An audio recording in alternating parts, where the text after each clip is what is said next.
Welcome to Free Thoughts. I'm Trevor Burrus. And I'm Aaron Powell. Joining us today is Johan Norberg, a senior fellow at the Cato Institute and a historian of ideas. His new book is Open, The Story of Human Progress. Welcome to Free Thoughts, Johan. Thank you very much. It's the opening days of 2021, and many people have been swearing off 2020 as the worst year ever. But you've written that maybe we should look at 2020 differently if we have a little bit broader perspective. So can you give us a optimistic take on this year that we just went through? Well, I can try, but obviously from my perspective on openness, it's been a bad year because we suddenly stopped flying, traveling, trading, meeting with friends and relatives and consumers and shops and so on. And that has a devastating effect on people's lives, on the economy and on indicators such as poverty. On the other hand, we've also seen some spectacular cooperation across borders when scientists have cooperated faster than ever to come up with new ways of dealing with the vaccine and dealing with the virus and coming up with a vaccine in a matter of months, and heroic work when it comes to entrepreneurs and businesses just putting food on our shelves when the world seemed to be closing down. So if I were to summarize 2020, I need to look at both these things. The net result of 2020 is both the bad aspects and the good ones, the closed and the open.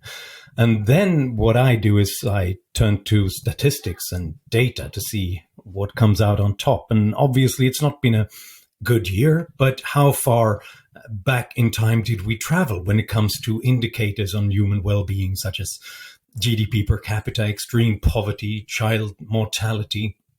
Well, it seems like we've moved back in time around 4 years. So the statistics is preliminary, but according to some projections, it seems like this year, 2020, was a little bit better than 2016, but a little bit worse than 2017.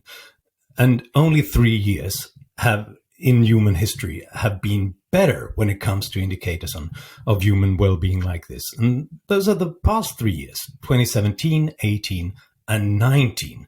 So in the great scheme of things, I think it's one up for science, technology, innovation, business, and trade, because we've come so far that even a horrible virus like this, the pandemic and the shutdown, only throws us back in time some 4 years. Do you worry, though, that 4 years isn't just we've reset to 2016 and now we just start ticking up again, but that it might be, the 2021 might be even worse, or that it takes us a long time to get back up to where we were 4 years ago? Yes, I'm worried about that. And I think that depends on our choices. It depends on whether we are trying to return to open societies and open economies, or whether authoritarians and big governments see this as a good crisis not to waste. We've seen there's been a terrible backlash politically in 2020, where lots of governments have taken greater powers, more restrictions, more fiscal power. And there's often this ratchet effect where they might return some of those powers to citizens, but not all of it. And in that case, there is a risk that the backlash that we already saw against globalization and open societies, that will be reinforced because of this pandemic. And that's the thing that worries me the most. Getting to the book and the title, especially the concept and title of your book is it's wonderfully simplistic and complex at the same time. There's kind of two sections. There's open and closed. But in a general sense, why just the word open as the title for your book? Well, actually the Swedish version is open closed. So we've got both aspects there. My British publisher preferred to focus on the openness because that's the prime mover of world history, and all the rest is just backlashes and reactions against that openness. Because the key idea is that the thing that that gives human beings the role that we have in the world, why we dominate the planet, is that we're good at cooperating, at being open, finding new common ground with strangers, and find ways to cooperate and trade when it comes to favors, trust, goods and services in a way that creates mutual benefits and makes it possible for us to solve more problems than we would all by ourselves. And yet at the same time, we're not always comfortable with that, and we're always concerned about the risk of other groups cooperating even better. So we're very, very quick at dividing the world into us and them. So there's the reaction, and it has launched 1,000 authoritarian movements in world history as well. But it all starts with openness.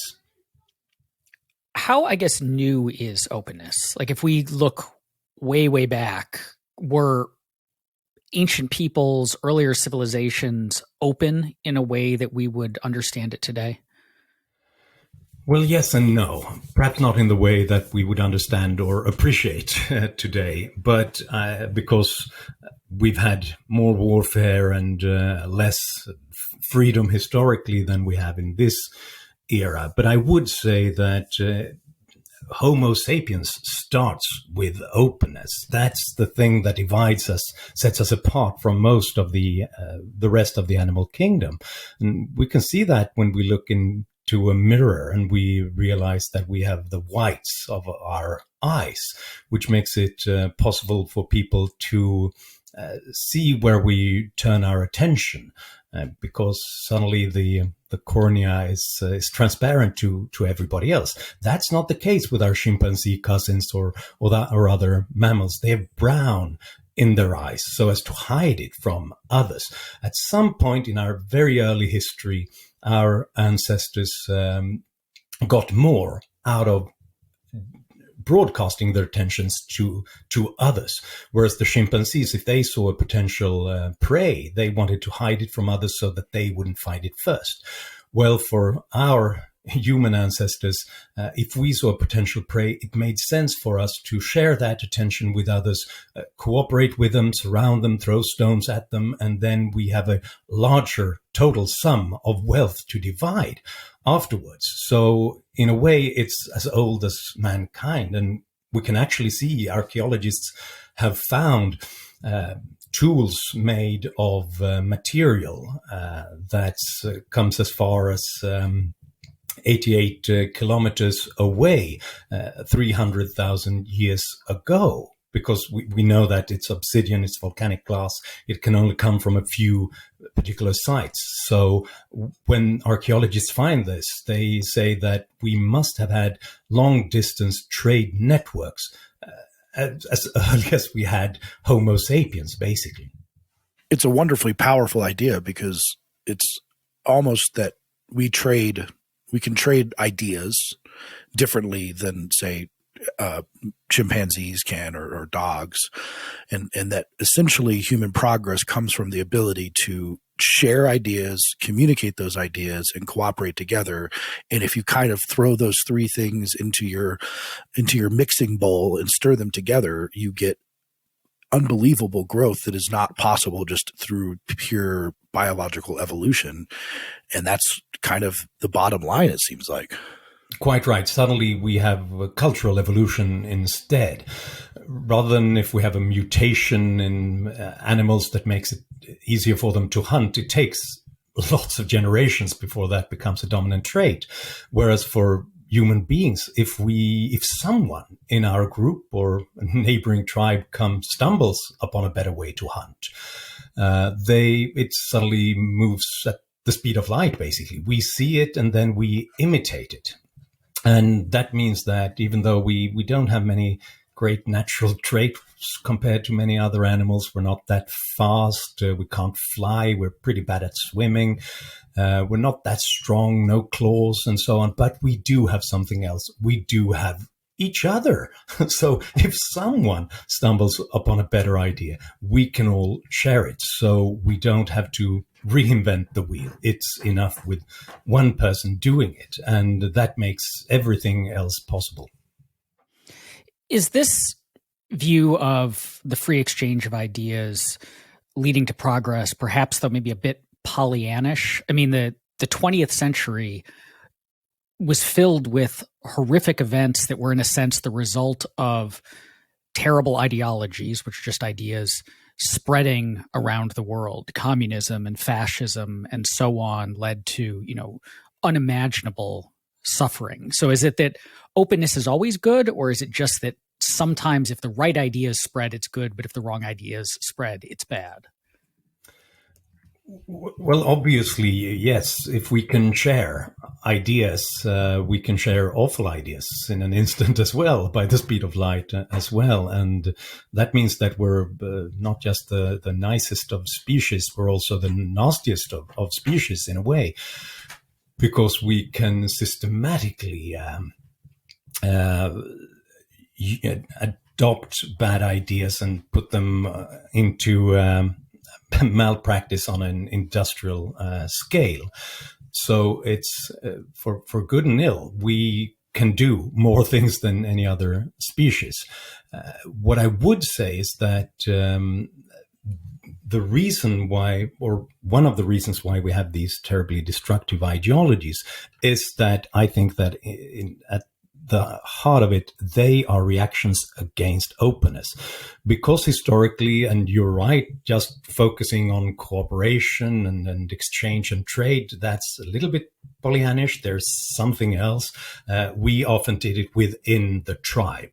Sometimes we exchanged with strangers as well, as early as 300,000 years ago, long-distance trade networks. But we find something in common, some cue that told us that we can trust these people. But at the same time, if there was another cue telling us that they're not loyal to us, they might be a threat to us, that was incredibly dangerous, and we had to be oversensitive to that, because not reacting to it could be the end of our lives. So this creates this distinction between openness and closed, in a way, coming from our ways of cooperating. And it also comes from the very basic fact that it takes hard work to cooperate, to go out there and to hunt and to gather and to build and to defend your tribe. If someone does not want to put that hard work in, but wants to reap the rewards, that's a threat to us as well. So early on, we sort of large parts of our brains are focused on finding out whom we can trust, and to basically talk about our neighbors. Can we trust them? Are they good workers? Are they decent? And so on. And if not, we had to react to that instantly as well. So both these things, the threats from other tribes and from free riders within the groups and raiders from without, we had to be very quick at dividing between us and them. So openness creates lots of opportunities and chances everywhere, but we're also very completely obsessed with trying to find out whether there's a major threat coming from another group. And that, I think, is the basis of most of the collectivist ideas, treating relationships with the others as a zero-sum game. And if they are successful, it's a threat to us. As I was reading your book, I was picturing this sort of idea. It's a conversation almost within ourselves as a species, the open part and the closed part, almost like those cartoons where someone has a devil on one shoulder and an angel on the other shoulder, and they're looking back and forth between them, where someone is saying you can be open and you can achieve all these things. But as you pointed out, the openness can breed closedness. And I mean, I guess probably it's maybe somewhat obvious, but like that, the genesis of that idea, it seems like that's been happening a lot recently. I mean, and so maybe that's one reason why you wrote this book now, is that now it seems like our openness has generated a lot of closeness in response.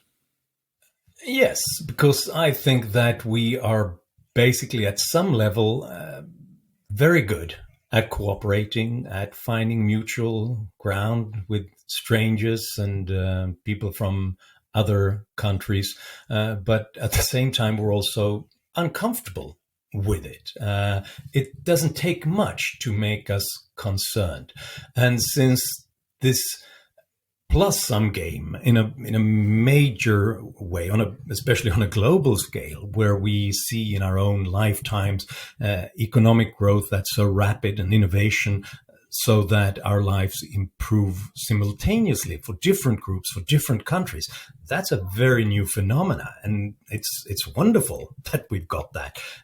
But unfortunately, that's not where our instincts and our fears and many of our belief systems come from. They come from the earlier era when oftentimes relationships with other tribes were zero sum. And this creates a basic mismatch between our brains and the world that our brains have created, because we look at China and they are making rapid progress, and immediately lots of people are thinking that we must be the ones who lose out.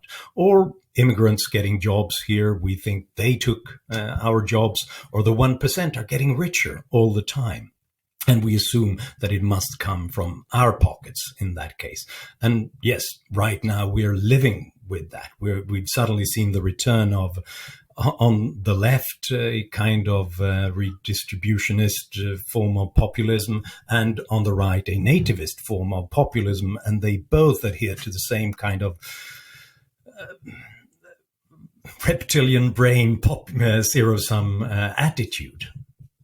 We've been speaking about this like this is the draw towards openness, but also these kind of reactionary closeness that can come from it in like a uniform. You know, we all have this, but it strikes me that openness is one of the standard psychological traits that gets measured, you know, when you're doing personality studies of people, and that we find that openness to new experiences and all the things that we have fallen under what we've just been discussing varies a lot from person to person.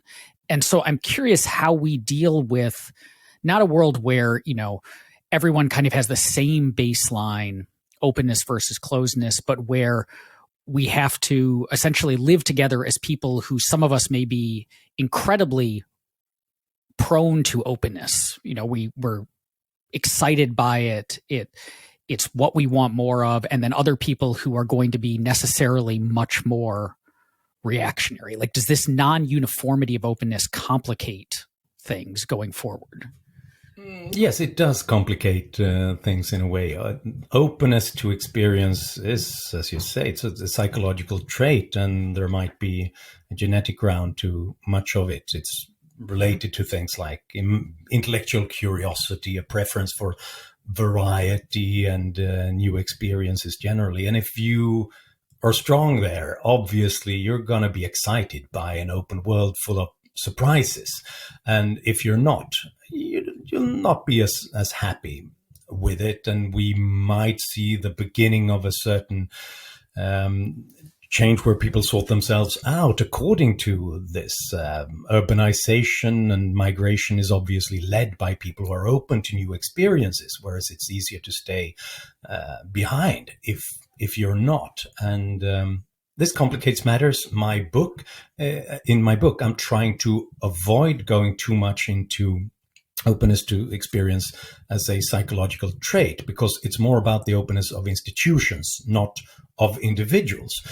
Because anybody, no matter what kind of no matter what your psychology looks like, the society you live in is gonna give you more opportunities and a better life if the institutions are open to surprises, new technologies and new goods and services constantly. But obviously the reaction to it will be strongest among those who prefer some form of stasis. How do we find that middle line, though? Because it's interesting, say, for example, free trade, where on one level, we could say, look, yes, you lost your job as a factory worker in the Rust Belt, for example, because someone has a job in Mexico or Asia or wherever. And you have to understand that this is a good thing telling someone this is a good thing, it seems like a hard sell. And it also seems like a hard sell to be like, you should care as much about someone you don't know in Asia as you do about someone you don't know in America if you are American. That seems like a really hard sell too, that there's a reason maybe that Americans and Swedes and whatever nationalities maybe care more about those people near to them than they do about distant people, just because we don't have an infinite system of care. We have to kind of choose. So it seems like a hard sell when it comes down to it, especially on something like free trade. Oh boy, yes, definitely. Trust me on this one. It's a hard sell. One poll showed a couple of years ago that a large majority of Americans would happily eliminate 1,000 foreign jobs to protect a single American job. And if you were equally concerned about everybody's life chances, that's obviously absurd. But few people are, and they are most interested in what happens close to them geographically and culturally. And I don't think that will really change. Some people talk about how we might sort of educate ourselves into a broader, more global concern. And yes, to some point, I think we already have. We don't just look at our local tribe or our village, but to other villages and other tribes as well, as long as they share some cues with us. And so we're moving through, I think, thanks to things like the media, I think fiction, the fact that we read about others and realize that they share traits with us. I think markets helps us to understand and care about what others are interested in as well. But I don't think we will get there all the way. So I think the way to sell a thing like free trade is to explain that, if you sacrifice happily 1,000 foreign jobs to protect a single American job, the problem is that your trading partner, Mexico or Sweden, would happily sacrifice 1,000 US jobs for one job back home locally. And therefore, in the end, the net result would be a net loss of 2,000 jobs to protect two jobs in these places. So it's basically mutually assured economic destruction. And that's one reason why our institutions should be, in many ways, a way of tying ourselves to the mast and make sure that our tribal concerns don't make us do counterproductive things that hurt ourselves, like destroying the economy of others, and so also our own economy. How do you deal with, I guess we'll call it like the China problem? So as we're recording this, there's a op-ed in, I think, the New York Times making the rounds where the author argued that, Chinese government does some pretty bad stuff, but they've managed COVID better. And so people in China are able to live their normal lives in a way that us Americans aren't. And so therefore maybe China is better than we thought it was. And that kind of argument seems to be pretty common in variations that, you say openness is great, but look at this place, China, that is in all but a handful of ways very closed and seems to be very successful. I've often heard this when I talk about openness, that the counter argument is China, because they seem to be doing well without the kind of openness that I'm talking about. I would counter and say that China historically is the perfect example of why openness works and the closed systems don't work. And if you bear with me in a sort of a very condensed and a little bit simplified version of Chinese history, China 1,000 years ago had Martians landed on planet Earth and thinking about where will the Renaissance, the Enlightenment, and the Industrial Revolution come from. They would have picked, I'm pretty sure, China. Song China at that time was the most developed economy and culture. Perhaps the Abbasid Caliphate could have competed in certain ways, but economically, definitely China was way ahead. They navigated with a nautical compass, fought with gunpowder, and they printed books with a printing press, the three inventions that Karl Marx thought were unique to the European bourgeoisie when he wrote in the 1860s. So they had something going for it. And what was that? It was a fairly, relative to other cultures at that time, open society with open markets connected through trade and with strong property rights for farmers who innovated rapidly. And this created the greatest civilization on earth. It was destroyed eventually, and specifically after we had the Ming dynasty taking over. And the problem with the Ming dynasty was that it basically 500 years later, it built a wall against the neighbors and started trade wars with everybody else and disliked innovation and openness and surprises and to make China great again. But that was the start of 500 years of stagnation in China. So later on, the Qing dynasty, the Mao Zedong's communist version of authoritarianism and closed ideas, it all destroyed China until it began to open up again in the early 1980s, and specifically opening up the economy to surprises from farmers who secretly privatized their land so that they started to produce more and innovate village markets. And eventually the Chinese leadership said they realized what was going on and put their stamp on approval afterwards, when they already had seen what had happened. And that was the start of very rapid development in China. But that was led by the private sector, by the grassroots capitalists all around China, not by the central authorities. And if they ever assume that they were behind it, I think they'll pay for it. And that's what happens right now with Xi Jinping. There are things that kind of authoritarian leader who's leading China back into more closed-minded society. It's possible to do things when you know exactly what you want to accomplish. If you want to put farmers into a factory, you can do that. If you know eventually what to do about with people who suffer from a particular disease, you can do that with strong authoritarian measures. But you're not open to surprises, and it's not open to innovation. It's not open to the strange things that could happen. For example, a new virus appearing, because then people are afraid to speak out. And if they do, the police come and get them. So, and there's a limit to what you can do with that kind of system, because eventually all the growth culturally, economically, technologically is going to come from surprises. And Xi Jinping has shown that he doesn't like surprises. And if you surprise him, you end up in jail, or your IPO is suddenly blocked by the Chinese authorities. Well, in that case, that growth, that innovation is going to peter out. It's interesting. You referenced you said make China great again.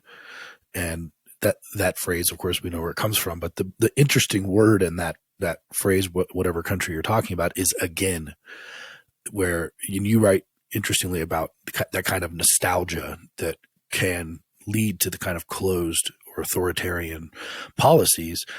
And specifically, when were the good old days? Because I seem to notice, and Aaron and I have been actually talking about this for 20 years, that people seem to think that the good old days were when they were between 16 and 24, which, seems like quite a coincidence that everything was so awesome then. TV was better, the country was better, books were better, movies were better. And if everyone thinks that, then that seems to say something about what nostalgia is. Quite right. And that's what you see when you look at history, and specifically different civilizations. There's always this temptation to go back to something that seems more natural, something more real, whereas nowadays people are behaving strange ways. And it's always a couple of decades back in history. And when you talk to historians about it, it seems like you can continue to do that all the time. I think this is a There's this Woody Allen movie, Midnight in Paris. You want to return to Paris in the 1920s, and suddenly, surprisingly, you're there. But you realize that in the 1920s in Paris, they wanted to go back to the 1890s because that was the Belle Epoque. And then when you talk to historians, you can go back in time all the way to ancient Mesopotamia, 5,000 years ago, pretty soon after mankind invented writing. They began to write down texts about how nowadays children, they just don't respect their elders, and the politicians, they're corrupt, and business people are robbing us off. And I think there are many reasons why we have this kind of nostalgia that's often used by politicians and demagogues for their preferred version of the past. But one of them is this personal experience, the personal nostalgia that we all share. I mean, I think that the best music ever produced was obviously in the mid-1980s, when we had the goth bands and the electronic bands like Depeche Mode and Sisters of Mercy. Nothing could ever compare itself to that again. And that's what everybody else thinks as well about their own, basically teens to mid-20s or something like that. Douglas Adams of Hitchhiker's Guide to the Galaxy fame, he once wrote down 3 rules about how we react to technology. And I think that sums up how we react to basically our society, how the economy works, politics, and new ways of communicating. And the first rule is that anything that's in the world when you're born is just the natural way the world works. But 2, anything that's invented between your, say, 15 and 35 is new and exciting, and the parents, they just don't get it, but this is the new thing. But then we have the rule number 3, and that's anything invented after you're 35 is against the natural order of things, and we should probably ban it and go back to the good old days. I wonder, too, how much this is an effect of openness itself, because post, say, the printing press, and so the ease of spreading information, any open society in the ways that we've been describing it is going to be an information dense society. You're going to have access to all sorts of things, from the fiction that we described to what's happening in other parts of the world, to history, to so on. And it seems like, yes, we do get nostalgic for the world of our youth, whether that's the exciting inventions or, when we were 10, when we had no worries in the world. So in retrospect, that feels like there were no worries in the world.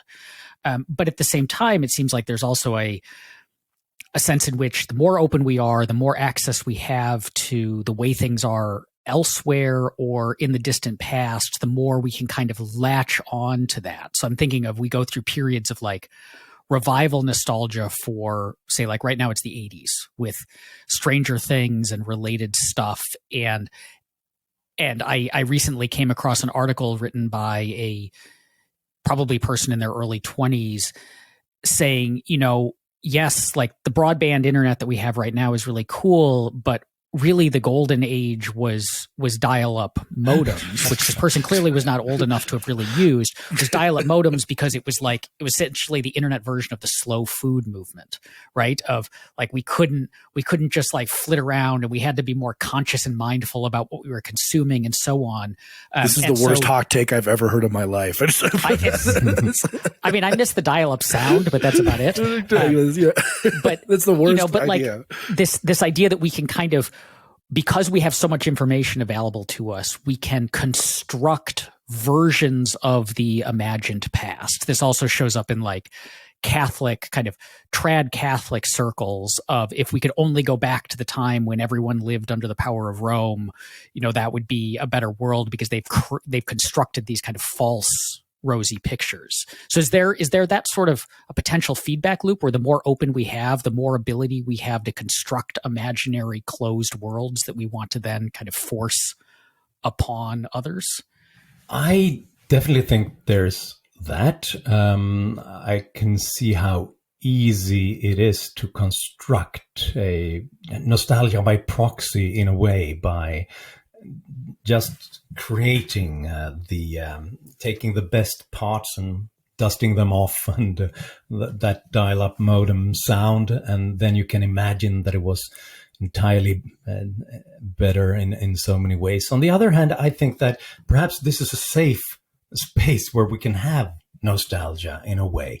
I don't think that nostalgia is bad in itself. I think this is a way to connect with history. It's a way to build a personal narrative as well, and to connect with your ancestors. And I think to a certain extent, we need that. The problem is when we start to create the kind of fictional nostalgic politics, where we think that we have a golden age that we could return to by forcing everybody to live in this way and reenact that kind of civilization. And the thing is, when you look at different civilizations, they all have impressive pasts. We've had golden eras in almost all civilizations, but interestingly, they were created. The things that people look back at is the period that was, in almost every instance, obviously there are exceptions, the period when they had the most rapid innovation and change, and being open to new influences from other parts of the world as well, because that creates this kind of blend, this melting point where the new fascinating things that we still cherish to a certain degree. So I think that it's true that there were good old days in the past in a way, but that was only because the conservatives at that time lost out. And we suddenly saw new influences in those societies, those cultures, those religions that were condemned by the nostalgics of that era. Openness does have these problems that we've talked about, and some of them might be ones that we have to take quite seriously. And you write about this in the book, with especially environmental destruction, possibly climate change, where we do have a system of openness that is maybe not guided by constraints, or it's not constrained enough. So how do we kind of mitigate some of those harms that we even acknowledge from openness, such as climate change? Well, if we focus on climate change, we know that we don't know where the solution is going to come from. And that's the case with many of the problems that we're facing today. And therefore, the solution is a meta solution to make sure that as many brains as possible are hard at work coming up with their own ideas, as much as possible connected with others, so that they get the benefit of all their knowledge about how to deal with this. And this is really, in programming, we have this saying that the more eyeballs that look at the code, the more shallow the bugs are, because someone is going to solve them. And this is really how to deal with the major problems as well. Make sure that we have many eyeballs and many different experiments, because it's all a knowledge problem. Everything that's within the sort of the possibility of our natural laws can be done as soon as we learn how to do it. And in that case, more people looking at it, accumulating knowledge and experimenting with different solutions. And that's the reason why most solutions to major problems fail, because they often come from politicians and governments who want to be ahead of the curve and point everybody in a certain direction. When it comes to climate change, it's obvious. They all want to pick their own favorite technology, be it wind turbines or ethanol or nuclear power. And for some reason, it's dependent on where you are politically. The right seems to like nuclear power and the left seems to like wind turbines. I have no idea why. But they all have one favorite, and they want to subsidize that, and to the detriment of all the other solutions. So opening up the system is the solution. Make sure that more people are involved, coming up with different solutions, more trial and error, and then we'll get closer to a solution. When it comes to an externality like global warming, it's putting a price on carbon so that everybody has an incentive to come up, from consumers and businesses to researchers and engineers, to come up with their own solutions. But don't try to point them in a particular direction. Don't try to second guess who's most likely to come up with this technology, but let 1,000 different solutions compete. So 30 years ago, we had this discussion.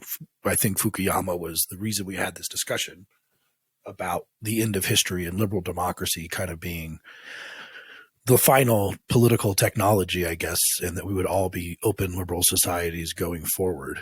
And it has now seemed that that was extremely optimistic.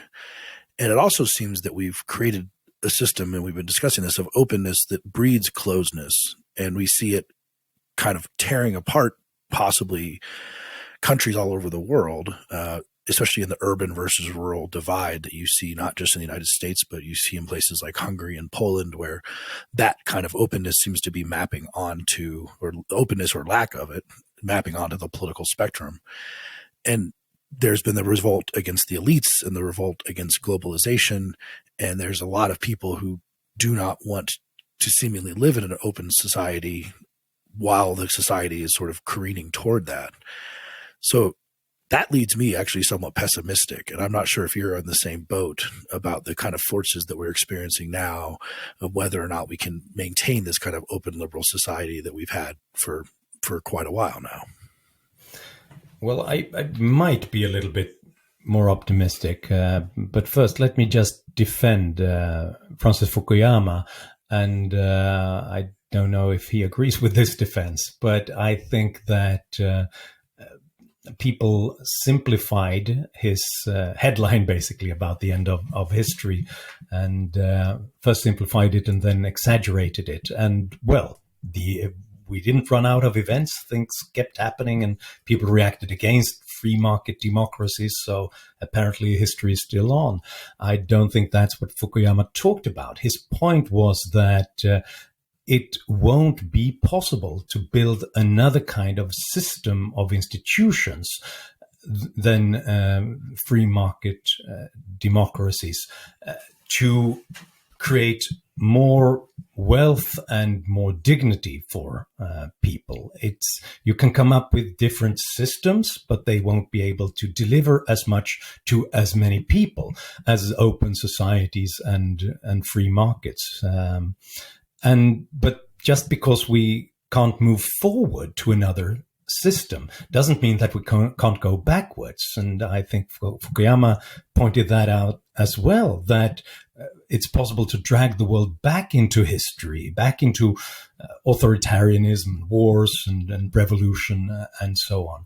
But it's not possible to create a system that solves more problem than this platform of openness, where as many people as possible are in a position where they can experiment freely. That's the key, and I still think that that's the case. It's not possible to create more than openness and freedom can create, because that's more eyeballs, that's more brains, that's more hard work, more trial and error, and more innovation. But it's still possible to drag us back into the past and create also new forms of authoritarianism that drags us back into something else. But I don't, and this is one of the reasons why I wrote this book, that I think that this is a possibility. We are restless and we're uncomfortable with many aspects of openness, and there's always the temptation, especially in a time of crisis, to look to the strong man, the big government, and so on. So there's that possibility. But that, I don't think, it doesn't mean that those alternatives are more stable, that they are more likely to last longer or to consume the world. Because I think it's always possible to point out the problems with openness and to promise everything and to promise a safe pair of hands that'll give you everything that you don't find in an open society. But it's much more difficult to deliver. And this is one of the reasons why I think that people who assume that just because we've got the Vladimir Putins and the Xi Jinpings and now the Viktor Orbáns and the Nicolas Maduros of the world, it doesn't mean that they are the next step. It doesn't mean that they sit safely. On the contrary, I think that they are much closer to the end of their careers and those political systems, because they constantly come up against discontent, against anger, against the lack of ability to deliver. Therefore, even though nothing is for certain, nothing is guaranteed, we have to fight for freedom, we have to fight for openness. They have a much harder time, I think, to fight for their authoritarian versions of government. And that's the reason why they have to put people in jail all the time. That's the reason why they repress free speech, because they know that they wouldn't survive if people had their way.